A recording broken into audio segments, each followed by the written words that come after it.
पुण्यामध्ये राष्ट्रवादी काँग्रेसला मोठा धक्का बसलाय। दरम्यान पुणे पिंपरी चिंचवड महानगरपालिका निवडणुकांसाठी दोन्ही राष्ट्रवादी एकत्र आली। शरद पवार आणि अजित पवार यांच्या दोन्ही पक्षांनी यामध्ये युती केली होती, तर काही ठिकाणी हे दोन्ही पक्ष स्वबळावर निवडणुका लढत होते। तर त्यातच पुण्यामध्ये दोन्ही राष्ट्रवादी एकत्र आल्यानंतर महानगरपालिका निवडणुकांचा निकाल लागल्यानंतर दोन्ही राष्ट्रवादींना मोठा धक्का बसलाय।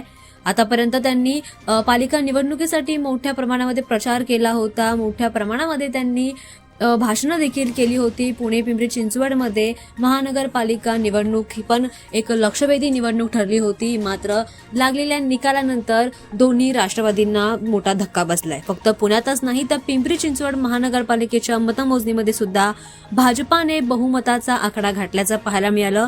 पिंपरी चिंचवड महानगरपालिकेच्या 128 जागांसाठी झालेल्या लढतीमध्ये भाजपने 74 जागांवर आघाडी सत्ता घेतल्याचं पाहायला मिळालं। तर दुसरीकडे अजित पवार आणि शरद पवार यांच्या एकत्रित राष्ट्रवादी आघाडीला फक्त 41 जागा मिळाल्या। त्यामुळे कुठेतरी यांना दोन्ही पक्षांना धक्का मिळाल्याचं पाहायला मिळालं। त्यामुळे पिंपरी चिंचवडमध्ये युती केल्यानंतर सुद्धा दोन्ही पक्षांना तितकंच यश मिळालेलं नाही, त्यांचाही कुठेतरी पराभव झाला आणि इथे सुद्धा भाजपनेच त्यांचा झेंडा फडकवल्याचं पाहायला मिळालं।